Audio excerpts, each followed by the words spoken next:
Have you ever wished things were black and white? If only life didn't have the multi-coloured grind of Tuesday mornings and Sunday papers. If only life were more like film noir.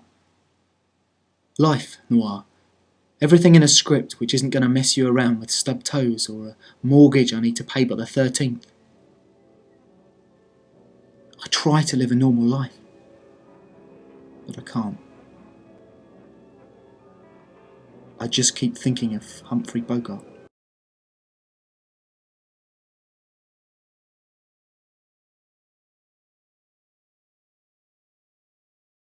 The toast was burnt that morning. The toast was burnt every morning. The coffee was nice, probably down to the shot of brandy in it. I must have stumbled in late last night, drunk as a skunk, as I woke up on the couch at 11:30, my head kicking like a .45 Magnum. Still in my tie and cuffs, left with a choked throat and a funny feeling something wasn't right. Sure, everything seemed the same. The Hoover, the kettle, the crunchy nuts. It all looked very normal. A bit too normal, if you catch my drift.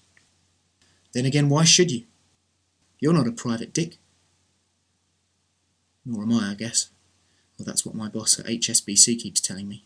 But I sure think like one. I didn't see this coming, though.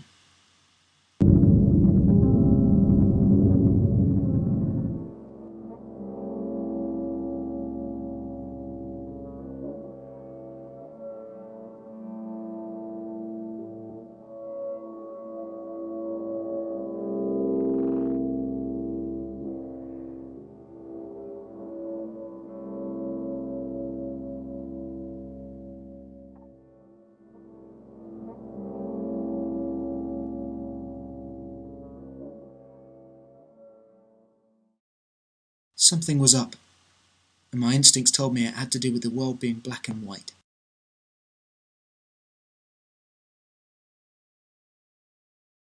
How in hell am I supposed to tell the difference between the hot and cold tap now? There was more to this story than met the eye, but I wasn't sure if anything made sense anymore in this crazy mixed-up world. All I knew was I figured I'd get the cut-price tortellini from Tesco for dinner tonight. The thought had hardly crossed my mind when I saw her.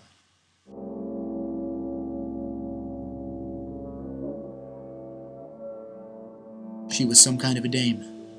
The kind of legs to die for. The kind of legs to kill for. Nothing. Just an old Mac lying on the railing. It was getting cold, so I put it on. Then I realized I was being tailed.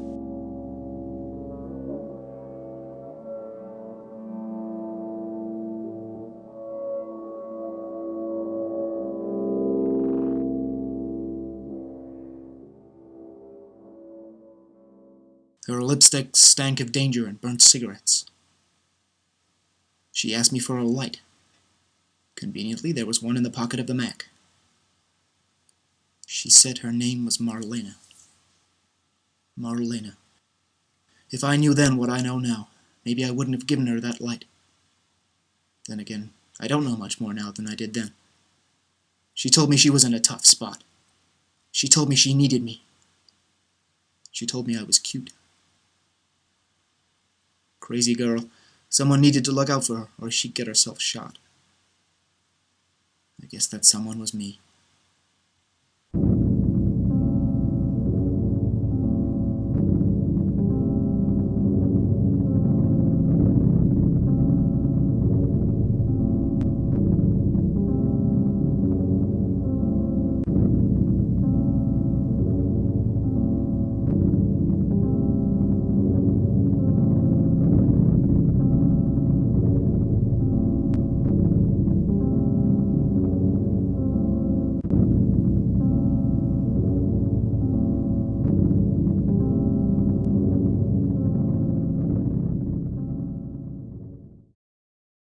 A few hours later, I was still reeling from that kiss.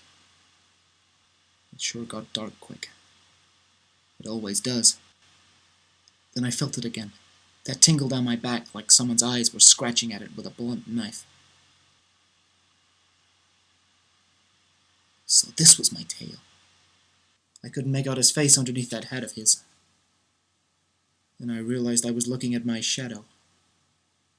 That was a bit odd. Should have picked up on it, stayed away from this whole dirty business. But I shook the fellow's hand, asked him what his angle was. He said he was me. There isn't much you can say to that, so I told myself to shut my trap. I didn't, though. I kept talking, telling me to stick clear of this Marlena affair. I said to myself, how do I know about Marlena? Then I told me I'd better mind my own business. It was hard to read my reaction. I found out soon enough when I clipped me one right in the kisser. I said if I ever hit myself again, I didn't know what I might do to me. I just said goodbye. Told me I'd need this.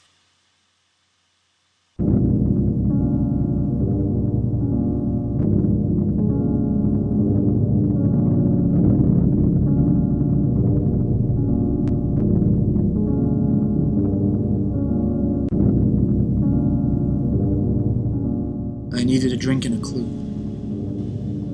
I knew where to get one of them.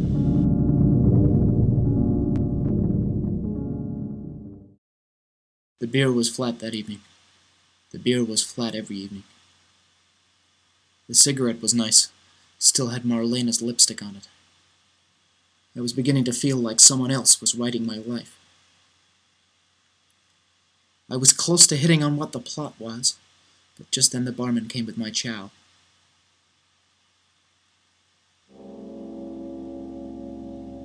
This sure was peculiar. I was after some bangers and mash, and all of a sudden I was packing heat. And again, it might come in handy. You never know who's around the corner. There was a pair of legs in the back. The barman looked like he knew something I didn't. And who was this guy? Why did I get the feeling I wasn't welcome here? Did I know too much? Not likely. I didn't have a clue in hell what was happening. Something's gone terribly wrong. I just wish I knew when and where. I decided to investigate those legs.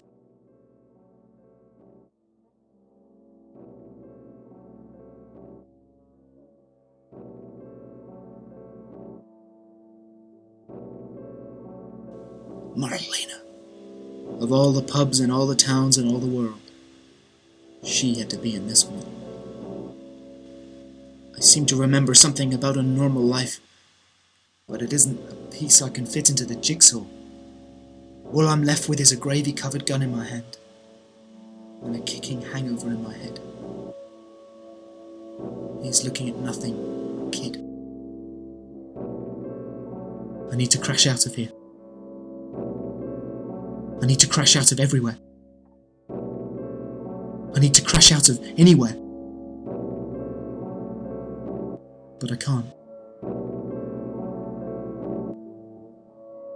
I just keep thinking of...